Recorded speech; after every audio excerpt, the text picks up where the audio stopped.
buy it. What an opportunity is there, boys. You get big money for your bullocks and feeder cattle. Here's the opportunity to replace them. All right, then, ladies and gentlemen, pride of place goes the Brown family, Mick, I think. All right, they're just a 2-year-old engine, outstanding steers, aren't they? Where you go for them, engine? 1,300. Knock them up 20, 40, 60. Waiting. This in, 1,380, this in. This in. 1,380, and over they go. Bowl them at 1,380. Quick, done. He's won them. Ballarat agents conducted the first of their big steer sales on Thursday. Graham Nicholson joins me.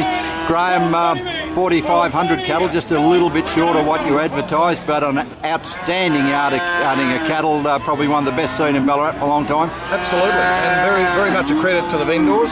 It's becoming a regular feature now over the years that the February sale with the heifers last week and the steers this week, people are actually targeting this market now to make sure their cattle are fit and ready for that particular sale. Yeah, wonderful lineup of grown steers to start the market off. Plenty of butcher's cattle in it too, and it was well supported, over 220 and up to 240. Absolutely, and it's probably the largest contingent of processor competition we've seen here probably for quite some time, and that's indicative of what the physical market's doing outside. There's been a real chase to purchase heavy cattle, and today was no exception. Yeah, plenty of pens, 11 to 1,200 and 20, 40, $50. Yep, absolutely, and we worked one pen out that made 1,300, come back at 222. Very acceptable prices. Yeah, Weaner run was an outstanding run of weaners, probably a little bit more weight in the top end than what you might have expected under the circumstances of the year. Yep, some of the calves actually are lighter than this time last year. Comparing, consignment last year to consignment this year, some of them are actually 20 kilos lighter, but the quality's still outstanding. Yeah, most of those heavy runs of calves 230 to 240, and then as you got into the lighter weights, up to the 250s and a bit of 260 in light end. Absolutely, I thought there was viable chances in around the 720 to about 760. And people thought, oh well, we'll back off and we won't buy calves at that money. We'll get calves in the 650 to 680 range. That didn't happen.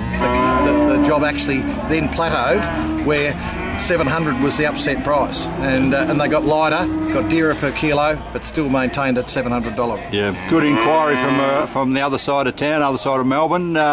But very little local restocker competition because of the season again. Yeah, there was only, I know myself, there was only a couple of my clients wanted cattle a day. They've sold bullocks and are able to buy calves to replace those bullocks. But really, the opportunist buyers that normally come into this market at this time of the year just haven't got the feed to operate. Yeah, and the feeders, they were very strong without breaking any records today. They underpinned the market without making a ripple, really. Absolutely, and I thought that they were selective also with their purchases. They were buying the better presented, better bred pen lots particularly. I thought there was a big difference between pens of 20 or more than, say, pen of 8 or 6 or through the sale. So there was very much a pick out a line of good quality, 20 to 30 or up to 40, and buy them. And cattle that had the bloom on them were appreciated more than those that were just slipped in condition a bit. Absolutely. There was a big contrast between the end of the grow and steer run, where the cattle got down into quite some light weights, and then the start of the weaner run, we're back into the better quality and the meaty cattle, and the job changed dramatically. Yeah. As soon as we got onto the weaners. Bright outlook.